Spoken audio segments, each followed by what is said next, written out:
Welcome to another episode of the Football Analytics Show. My name is Ed Fang, your host, and on this episode, I am pumped to have Henry Abbott on the show. He is the creator of TrueHoop, an NBA blog that has been long running, and he is the author of the new book, Ballistic. Henry, welcome to the show. Thank you so much for having me, Ed. Am I right with the word analytics in the name of the show? We can be pretty dorky. Do I have permission to dork out? Absolutely. On. I would actually love it. And okay, good. Obviously, there's a ton of science in your book. It's all about staying healthy with injuries. So, yeah, I would love to go to the nth degree with that. Great. My heart rate has dropped like 20 beats on that information right there. Now I'm in my comfortable place. Let's do it. Let's go dorky. The Football Analytics Show is brought to you by the Power Ranks Sports Betting Newsletter. Looking for some action on any given weekend? This is the free service for you, as 5 Nugget Saturday is my curated list of tips and analytics. To sign up for free, go to thepowerrank.com. Henry, would love to know more about your story. How did you get started into sports? How did you start TrueHoop when you were at ESPN? And what made you decide to, I guess, do a book in your spare time? Yeah. So I grew up in Portland, Oregon, where it's an NBA town, right? We don't have any other pro sports. And when I was in middle school, I got a Walkman, like one of those Sony yellow sports Walkman, when it was like a new thing that to exist on planet Earth. And it was maybe the coolest thing I'd ever owned. And I kind of learned that I could listen to the Blazer game while it looked like I was doing my homework. And I became a little obsessed with the Blazers. And at that point, they were not good. This was like before the Clyde Drexler, Terry Porter teams rose to the top of the West. But I was kind of riding along as they went from pretty bad to kind of interestingly competitive to excellent. And that was infectious, right? And so I kind of got the bug. I just started following the NBA really closely, like a lot of people do. Then I studied journalism at NYU, and I never thought you could work in sports. It just didn't seem like realistic. It seemed like saying you were going to work in like a comic book or something. It just seemed like It wasn't a job you could have. You know what I mean? And Sure. There were dudes. I went to college with a bunch of people who had the intention of working in sports, and I was thinking like these jokers, like they're never going to get jobs. And so I worked in real news. I worked at CBS Network Radio News, and I was a freelancer for magazines and did a bunch of different real journalism stuff. And then this woman named Anna Gebbe, who I went to high school with in Oregon, ended up being the managing editor of Slam magazine. Oh, cool. And the NBA hired Anna and her then boss, Tony Gervino, away to run the NBA's official magazines. And they learned at the last minute with an issue to close that they weren't allowed to use the same freelancers they've been using at Slam. And so she called me, like I was doing her a huge favor, be like, I know you're a real journalist, but could you just write this one story for us? Because we have this deadline to meet. We'll give you $100 to go and interview the Nets power forward, Jason Williams. Okay. And it was like the best interview I've ever done in my life. Jason Williams is an unbelievable talker. And I just was like, of course I want to do this the rest of my life. You know what I mean? Like I instantly pivoted as hard as I could to just doing NBA journalism all the time. And probably honestly never had another interview as entertaining as the Jason Williams one. Wow. Awesome. Slam Magazine, is that owned by Jesse Eisenberg now? Is that magazine? Oh, that's a great question. Last I knew what was happening, it was owned by a Canadian company. I want to say it was called Harris. Okay. But I would love for Jesse Eisenberg to own Slam Magazine. I honestly just don't know. I don't know the answer to that question. I'm sorry to say. I met him randomly at a Michigan basketball game, and we chatted for a little while. And I think he was doing an article on Spike Albrecht, the Michigan point guard that lit up the first half of the national championship game. Wait, we're talking about the movie superstar Jesse Eisenberg? We are. He was writing an article about a sports coach? I don't think he was writing the article. I gotcha. I think he was there, and he was having an article written. And I had a chance to chat with him for a little bit. There's a picture on the internet of it somewhere. And it was kind of cool. It just popped in my mind. I thought it was Slam Magazine that he had bought, but it might be. Not. I'll tell you that out later. I have also met Jesse Eisenberg, and I don't think he liked it. Oh, really? He wrote and starred in an off-Broadway show, a lot of which was in Polish.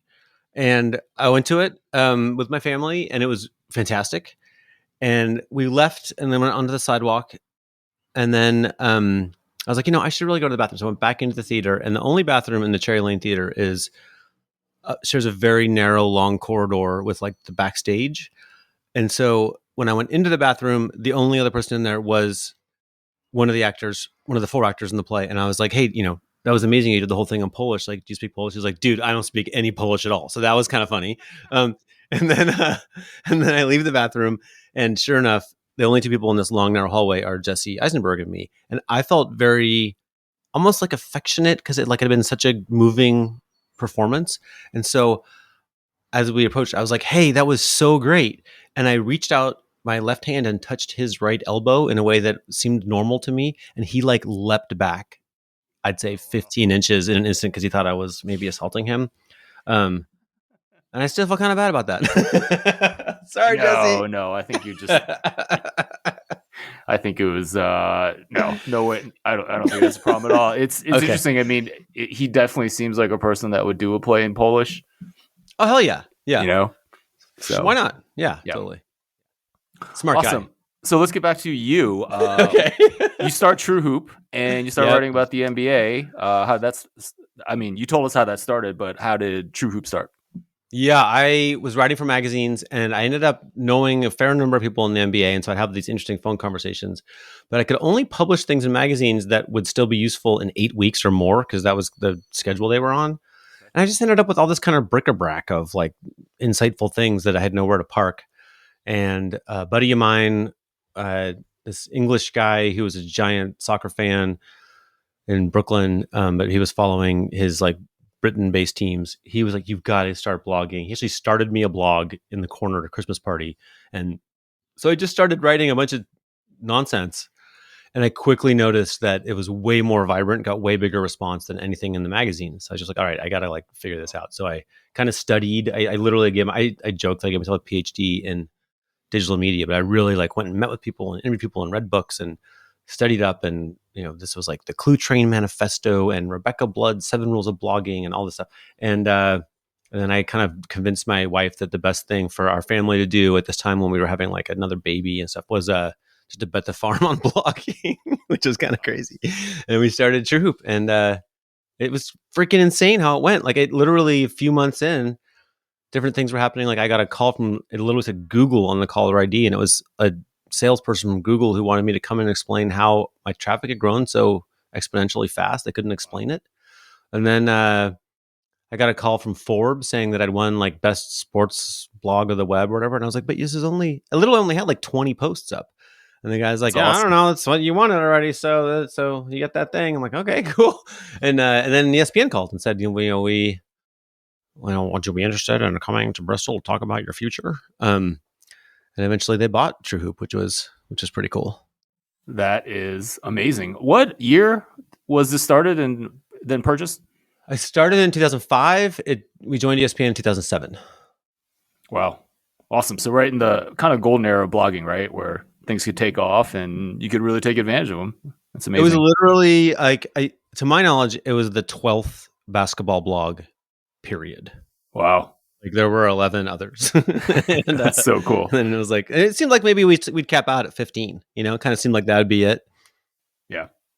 Awesome. We're going to get back to the NBA later because the playoffs are going on. But I want to talk about your book, Ballistic. How did this book come about?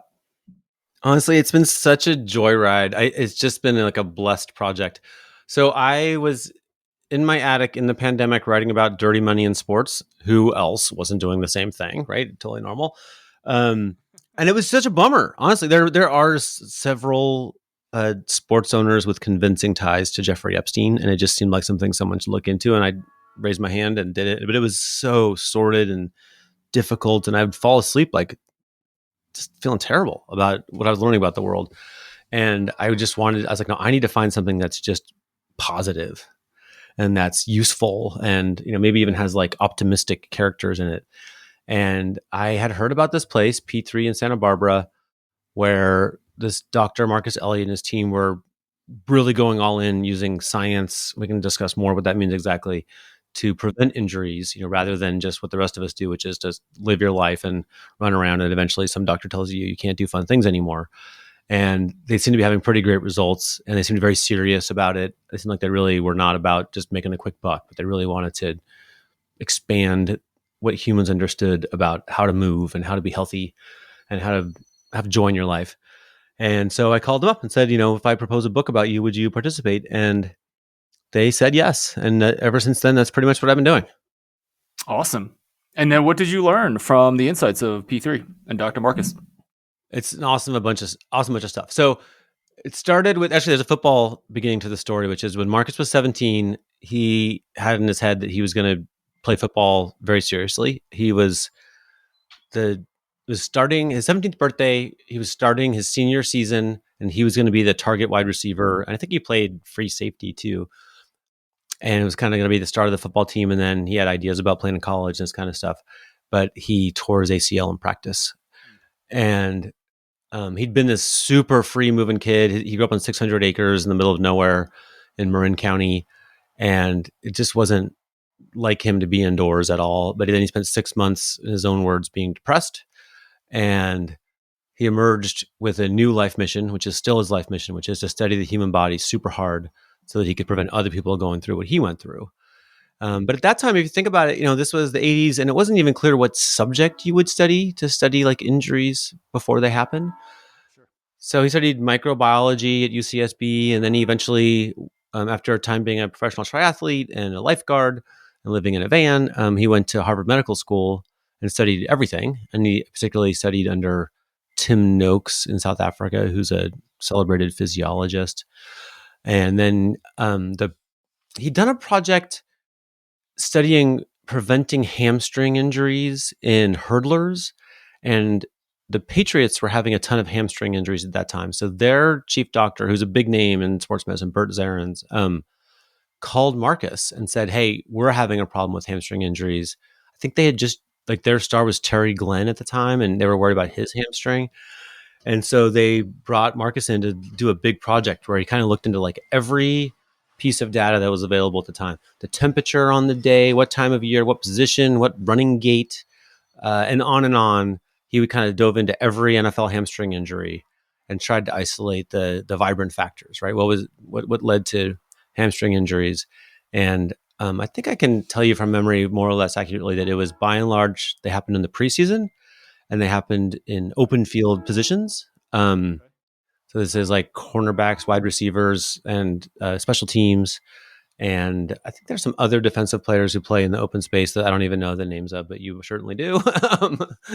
And it was, by and large, people who had a certain kind of, or one of the big risk factors was some people have their sprint form disintegrates a little bit after they've sprinted more than a few yards. So you commonly don't strain your hamstring yard 1 to 10, but yards 11 plus, you might strain your hamstring once you get up to full speed and you start kind of your biomechanics change in a way that's not good. So that kind of put him on the map. They really found a lot. So he spent his off season visiting the at-risk players one-on-one and giving them specialized training to reduce their injury risk. And their hamstring injuries went from a median of 23 a season to 3. Wow. So that was a good sign. What kind of exercises was he recommending? Well, it depends on the player. So the particular way that a lot of players have their running form fall apart is, if you think about when you're running super fast, you're throwing your leg out in front of you, and now you're going to land there with a ton of force, more than enough force to strain a muscle. Some people would add to that the oddity of, rather than landing with their hips square and level, they tilt their hips, which puts an extra strain on the hamstring.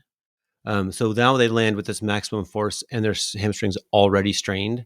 And so you can do some weightlifting and some just kind of coaching to keep your hips level when you land. That was one of the big ones, I'm pretty sure. But they do all sorts of things now where, if we look at your posture, some people have what they call computer back, or kyphosis, where you're curved upward. I'm doing it right now, but you can't see me. Kind of your shoulders are curved forward, right? You see this. Honestly, right. Carl Anthony Towns, if you watch the Knicks, he's got this pretty bad. Oh yeah, okay. Yeah, it's very common. What you're talking about once you say that. Yeah, something like 30% of people have this, including in the NBA. I'm sure in the NFL too. But if you if you think about just physics and balance, if you curve your head and shoulders forward, you're going to fall over if you don't also kind of curve your pelvis under to make kind of a C shape. Sure. And that your pelvis doing that is a known risk factor for hamstrings too. So sometimes they're pretty braggy at P3. They're pretty humble about most things, but they're pretty braggy about this computer back thing. Like they can fix it. They have a weightlifting move. There's an illustration of it in the book called the snatch squat press. It's really hard, but they're like, we can just fix it. If you do this and some foam rolling, we can pretty much take care of your computer back. And so that's another way you can address a delicate hamstring situation if that's the problem you have. That is awesome. I think in general I have pretty good posture, but I also feel at 48 years old that it's kind of disintegrating and that I look like Karl Anthony Towns a little bit. And I've been trying to remedy that with just doing a little bit more core work, but it sounds like someone has really looked into this. So I'm excited to look into the snatch squat press. So let me tell you what you can do it as soon as we hang up. All right. If the most basic version of it, just put your broom across your shoulders and hold it like it's a weightlifting bar right behind your head. Okay. And then just squat so that your hips are level with your knees and your heels are on the ground and your chest is up, right? Just a good just a nice squat position. Right. And then stay in the squat the whole time and just press your arms straight up overhead. What you'll find is if you have good posture, it's easy. And if you have computer back, it's nearly impossible. Wait, so you're pressing the broom up straight, broom vertical to the ceiling. Yep, and you want to lock those elbows out, press it straight up. And if you're hunched over, you just can't do it. And so then you want to start with like your heels raised with like a towel under your heels or whatever, so you can keep making it easier. Interesting. But it kind of forces your body's physiology to like you're challenging the musculature along your spine in a way that's like, hey, we got to get this upright, and the brain starts working for you, and after a few months, it really does make a difference. That's amazing. I kind of want to go try it now, but yeah, we can take a break if you want. We're doing a podcast first. That is the priority here, Henry. So, this is really interesting. The book is pitched as something where you're kind of doing these high impact exercises to reduce injuries, but it sounds like the discoveries from this group are so much more broad, right?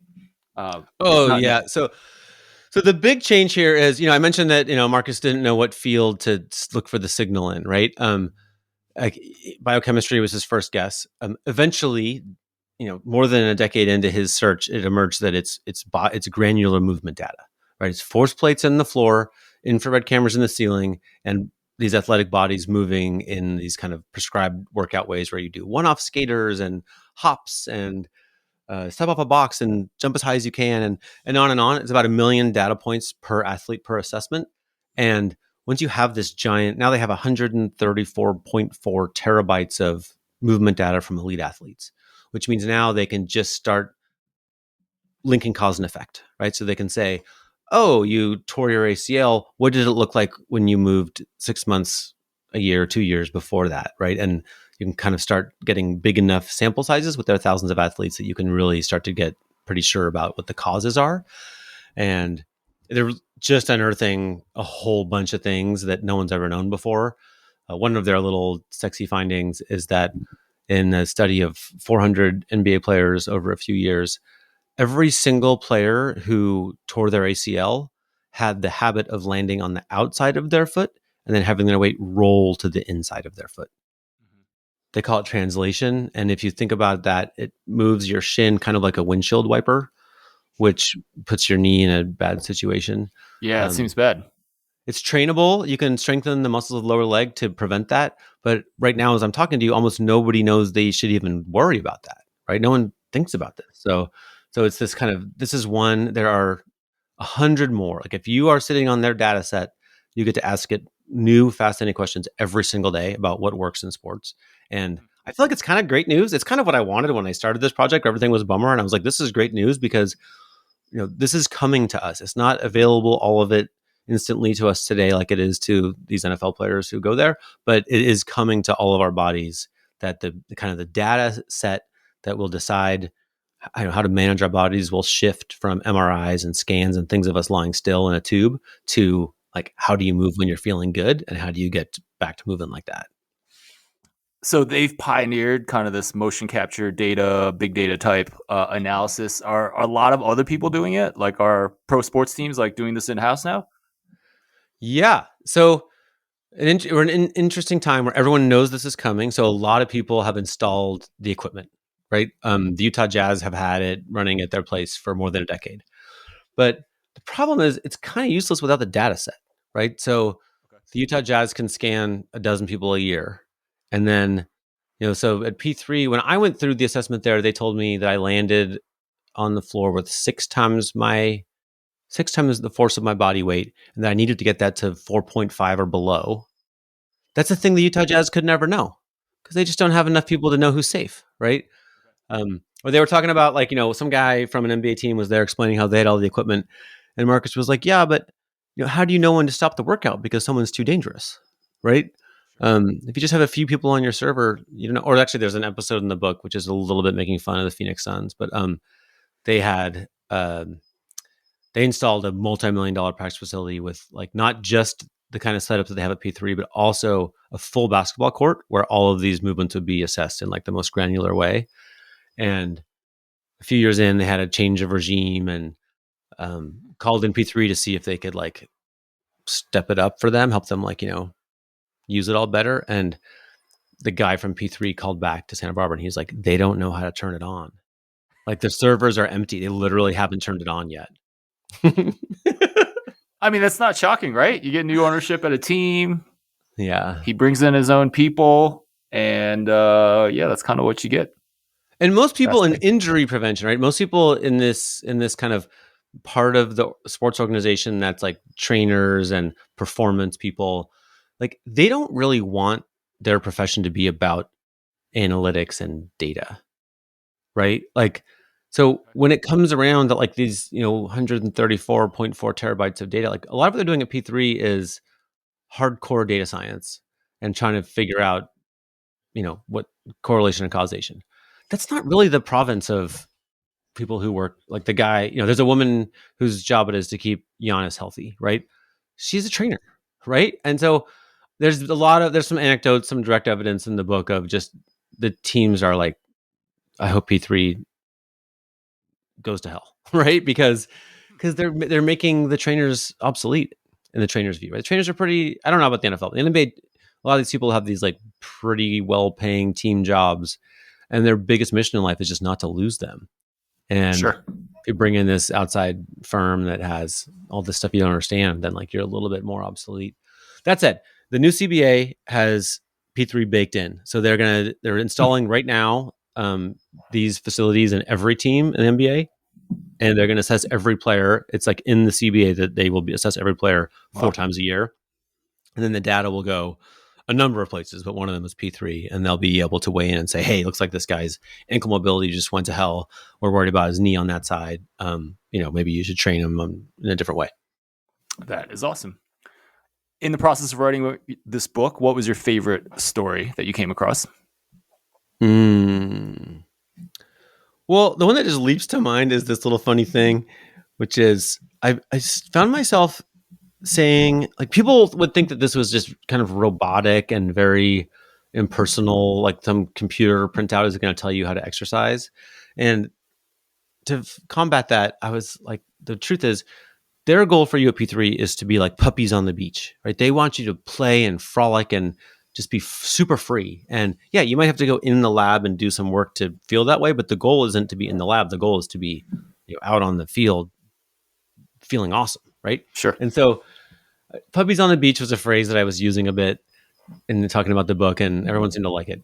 And then, so Marcus Elliott is the guy the book's about. His daughter, Nadine, was in a beach volleyball tournament a few weeks ago.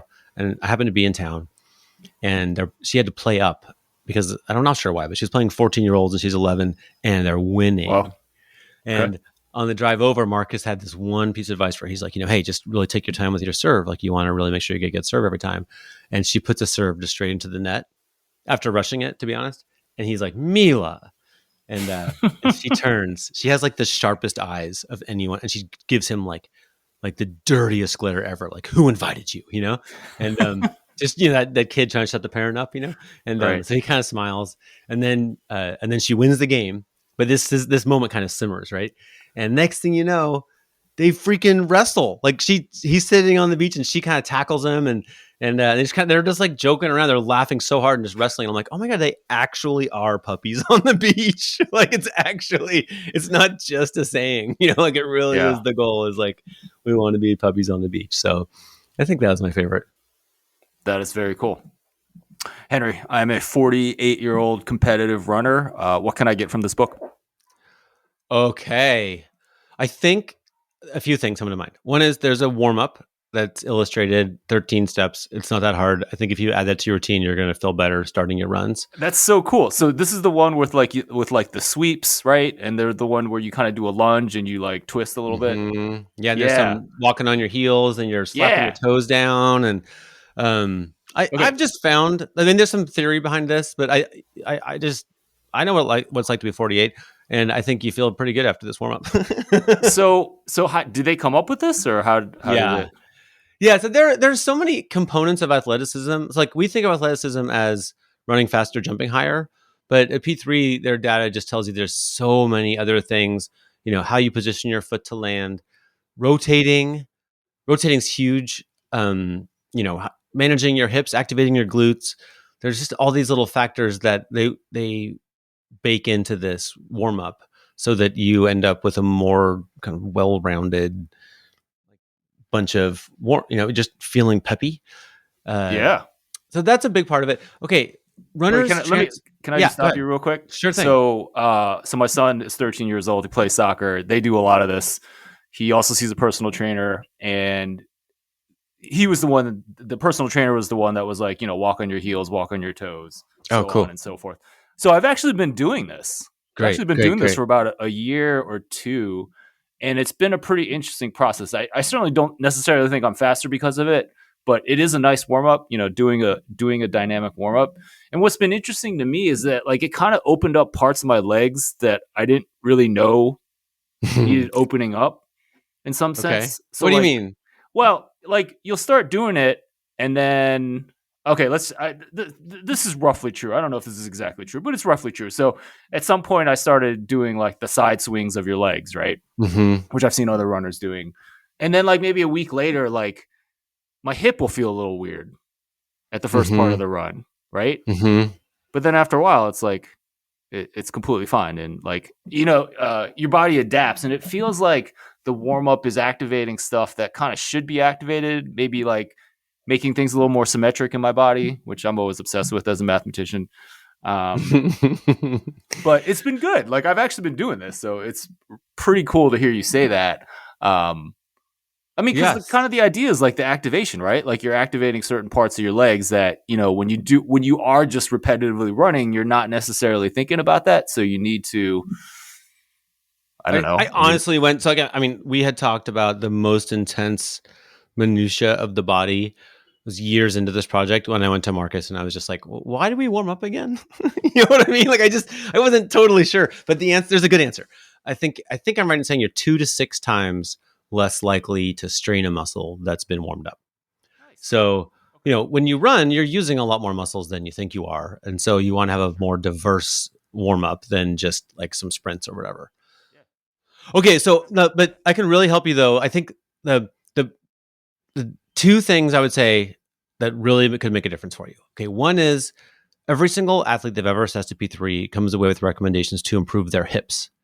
And the hips need help with either stability or mobility. And you should know which group you're in and you should work on it. And what generally happens is people who have very mobile hips enjoy doing things like yoga, and they just work on more and more and more mobility. And then they might need their hips replaced because their hips aren't stable enough.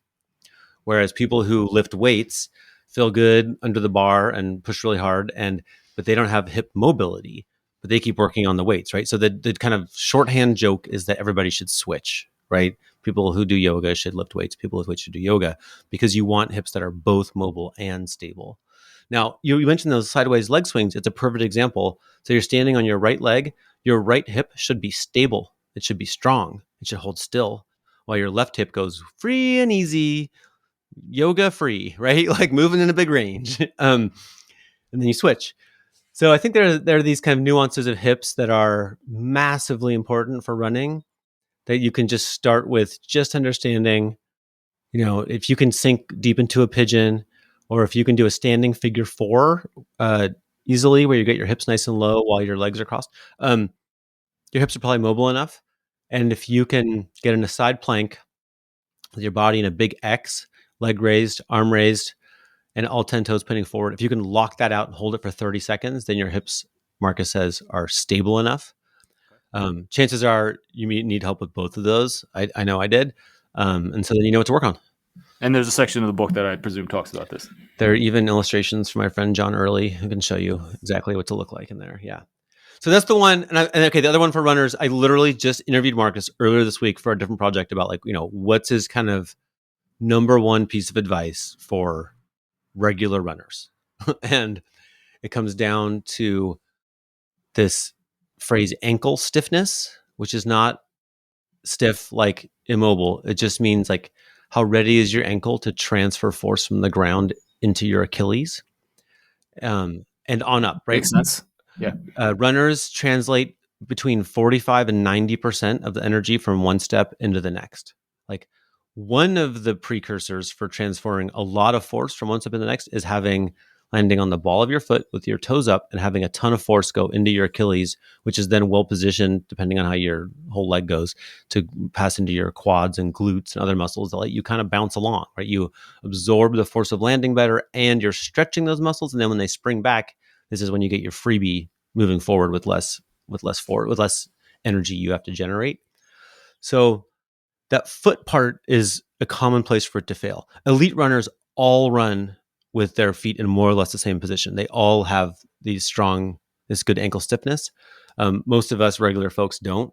So ankle hops are a very, very basic exercise that you just can't do if you don't have good ankle stiffness. And so Marcus is pretty big on runners should add that to the mix. And if you get really good at it, then progress to other plyometrics, little dowel hops, all sorts of little hops. Because remember when I said how there's like so much force in landing, you basically want to train your brain to be super fast in doing an efficient job of managing this moment as your body's free falling while you're running. And then you throw a foot out and you want it to then throw that foot out in a way that's going to be ready to be bouncy and push you in whichever direction you decide you want to go next.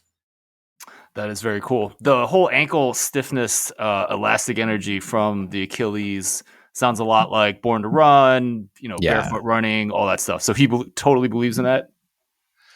Yeah, there's a little bit of controversy. So when plyometrics first came to the US, and to this day, a lot of running coaches coach these plyometric moves that you start landing toes down.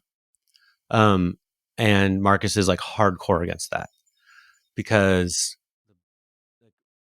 when you land toes down, your foot can't absorb much of the force of landing. And so you're going to land now after that heels down, right? And when the heel strikes down, these are all the biggest forces they ever measure at P3 are from this bone, right? This is where the mass of your body is impacting the earth through the bone of your tibia. It's the only part of the sole of your foot that's bony, right?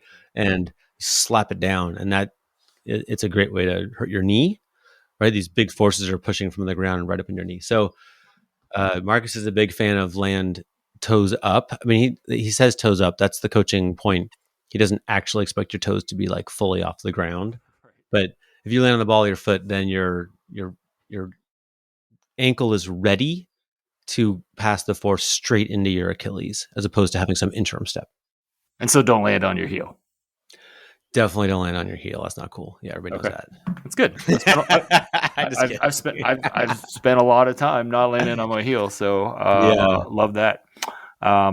And if you run barefoot, by the way, people tend to, not that he's saying you should run barefoot, but if you just kind of want to see what shoes are doing to you, like a lot of people with dangerous running form that's liable to cause injury just don't run that way when they're barefoot, because it feels too weird, right? It's like the shoes exactly condition you to run a little weird. But I did this a little bit when I was recovering from a lower back thing, but I just would run on grass barefoot, and it was weird how it took me a little while to adjust, but I just got super springy because I would land on the ball in my foot in a really clean way, and it just felt effortless. Henry, I can't wait to get in the NBA, but I got one more question for you. Yeah. We talked about warming up. Did Marcus and P3 kill static stretching? um, their normal warm up is all dynamic stretching, but I watched them do some stuff. So myofascial release is a pretty common part of what they do. So for instance, there was one of the top players from the history of the Congo. His name's Tashik Musaka. He was there, and they found he had extremely tight quads. So for 2 minutes, they had him sit against the cinder block wall with his back on the wall and his legs out in front of him, and a 70-kilogram kettlebell just parked on his quad. And he was sweaty. He needed some encouragement. It was stressful. I mean, it's just the heaviest thing in the gym, and it, just crushing his leg. But they found that myofascial release doesn't have great evidence that it increases your mobility long term, but it definitely does short term. So after they did this on each quad, they brought him over to the rig and had him kneel like he was Vader before the Emperor. And they put the biggest band I've ever seen in a gym. It must have been 10 inches across and, half an inch thick. And they put that around his hamstring and then basically have him like kneel where that band is under tremendous tension, pulling his leg forward, which you can see would really pull your quad, right? And so this was a static stretch that he held they were literally holding his body to keep him from like shooting forward. There was so much force. And then they had him do that for a while, I'd say a minute each side, something like that.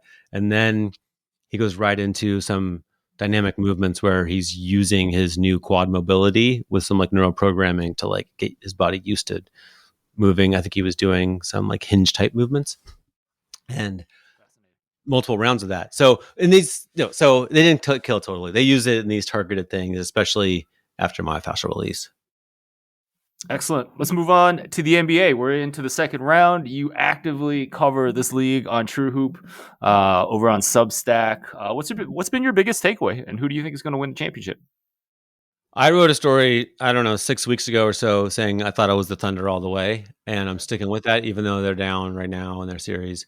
But it's been a great, the second round, it just got electric. The road teams won the last 6 games, and which means lower seeds. And, if the Trailblazers aren't going to win the championship, then I'm rooting officially for like fun and chaos and excitement and buzzer beaters and circus shots. And just, I just want beautiful, creative stuff. And other than the injuries, which always bother me, it's been a pretty darn exciting playoffs.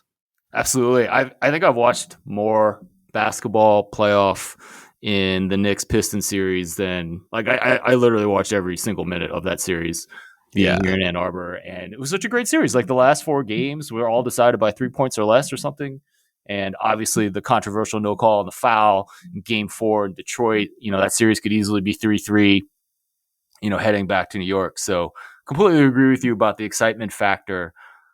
The Thunder last year kind of had this like narrative that they were too young and they were going to get beat, even though they were so good, they were going to get beat by, more experienced team. And they certainly did. I forget did they lose to Dallas or was it? I think they lost to Dallas. Yep. So you don't think that narrative holds, or was that all just BS and well, I think we overdo it a little bit. I think a lot of basketball commentary comes from retired players who, more than anything, want to remind everybody that like older people have sacred knowledge, right? And and the better player wins, right? It's not the better older player, right? It's the better player. And so I thought it was a little overdone last year, but obviously I was proved wrong. That said, this year they've been one of the best teams in the history of the NBA. Yeah. Tell me more about that. Like statistically, right? Like the best point differential or something? Yeah. I mean, you can do pretty good NBA predictions with like strength of schedule, point differential. And then, one of my favorite little stats about them is that last year, Lou Dort was their 4th best defender. And he was, pretty in one of my favorite stats is EPM, estimated plus minus, this number that Taylor Snar came up with, which is a pretty darn good like single number. So in defensive EPM, Lou Dort was 4th on the Thunder, and I'm gonna top 100 in the NBA certainly. He didn't change. He's essentially the same, but the Thunder got so much better on defense that now he's the 10th best Thunder player in that stat. And some of them are, I mean, a number of them are far better. So this is just they have, and all those 10 players pretty much can shoot. All of them can know how to coexist with their star. It's an absolute handful, right? There's not another team that even comes close to having this. I don't know who we would say is their 10th player, but Isaiah Joe or someone super good, right? He can shoot like crazy, useful defender, etc. It's just up and down the roster. So my hunch is they're the best team. I run TrueHoop with David Thorpe, who knows way more than me about basketball, and he values playoff experience way more than I do. And he wrote some time ago that he thought they were vulnerable to the Nuggets for various reasons, mostly because Jokic is the best player in basketball. Yeah, he's kind of good. It's kind of good. And, they lost game one to the Nuggets. So right now, David's looking smarter than me, but please, Thunder, don't let me look dumb, Right. I mean, I caught a little bit of that game. The Thunder absolutely dominated the 10 minutes that I saw. I was kind of surprised to see that they ended up losing that. Before I let you go, like, how do you get 6 defensive players to make that big a leap in defense? Like, is that coaching? Is that institutional structure? Like, what's going on? They brought in Isaiah Hartenstein and Alex Caruso, who both are among their best defenders, right? Sure. Alex Caruso is absolutely, in my mind, like one of the best defenders in the league, like top 3 in the league. And so that helped. But yeah, then they just have young players, right? I mean, it's so smart to have, all of these Chet Holmgrens, and Shai Gilgeous is still 26, I want to say. And yeah, they got almost everyone, I think, through coaching and just through the kind of normal. In football, do you guys talk about production curves? Is that a thing? Aging curves, or yeah, same idea. So like they just have a bunch of players who would ordinarily go from age like 21 to 22, 23, 24, and they would all just the line the curves up, right? And they just have a bunch of players in that age range. They also got he's injured right now, but they drafted this guy AJ Mitchell, who nobody else would have drafted, and instantly turned him into, as a rookie, like a super productive defender. Like, they're the only team that's doing stuff like that. Well, not the only team, but they're the only team that's systematically doing things like that. And so, I mean, is it just like Sam Presti finding these guys, and he's just better at this than everyone else? They have that's part of it. I understand they have a 4-person department that does nothing but kind of predict the future. So they're trying to figure out like, wait, what? Like what are the trends? So stock market? Like which team is going to be bad in 40 years? So you should trade for their pick now, or wow. Like right now, we really value athletic wings who can guard the 3, but what are we really going to value in 3 years? And can we get those players now and trade them when their value is higher? Or, when's the big man coming back? I mean, it's kind of happening now. Like there's some, obviously Jokic's pretty big, and the Thunder are closing games with 2 bigs, with Chet Holmgren and Isaiah Hartenstein. It's But these guys are like big and skilled, right? Like, I'm talking like the Hunter Dickinsons of the world that are good bigs, play hard, not necessarily that skilled, but like would be cashing NBA checks 2 decades ago easily. Yeah, very interesting example of your point. So the NBA referees are calling the game completely differently this year. It's way more physical. And I think that most of the kind of cap analyst type people saw the Rockets as having the Steven Adams contract, who's widely considered to be like the strongest man in the NBA. And he's not exactly like he's not super skilled. He's skilled in, in his lane, which is mostly defense rebounding. Right. But, but he's not like stroking threes. He's not Holmgren. He's not dribbling. He's not Holmgren, but Steven Adams turned out to be, there was one game of the Rockets playoff run that he was the MVP of, and there were many other games he was indispensable. And so suddenly this guy who was, seen as a little bit of a dinosaur, the league got a lot more physical. And now I think it's changed to, well, they're definitely going to have to bring him back. And other teams are like, well, who are we going to play when they play Steven Adams? Right. So we might be in your scenario. Fascinating. Henry, I feel like we could talk all day about this, but I appreciate your time. Please let everyone know where they can get all your good work, and in particular, the book. So I've been trying to be diligent as a good new first-time author. I'm trying to put everything, including this podcast, I will try to link on henryabbott.com. That's HenryAbbott. Don't forget the last T. Nobody wants to give me the last T, but that's where I try to put everything. And then obviously TrueHoop is where all the basketball stuff is, TrueHoop.com. Awesome. And that's on Substack too, right? Yeah, if you just go to TrueHoop.com, it links you right to Substack. Yeah, it's the kind of catch-all. Awesome. Any social media that people should follow you at? Oh, I am on all the things, but I just don't love it anymore. Right? Are you with me on this? Yeah. There's some. I'm still on it. But doesn't it feel like a little reasons. bit if you're contributing to the downfall of society or something? Yeah, for right? sure. Yeah, for sure. But my wife likes my money to. Excuse me, my wife likes my business to thrive, and unfortunately, yes. I do feel like that's a necessity right now. So, yeah, no, that's true. Just come see me on Substack. All right, that sounds good. Henry Abbott, right. Thank you so much for your time today. Ed, thanks so much. Enjoy your snatch squat press. Let me know how it goes. I absolutely will. Thank you so much for listening to this episode of the Football Analytics Show. Just a reminder, you can grab my free sports betting newsletter at thepowerrank.com. I will talk to you again soon.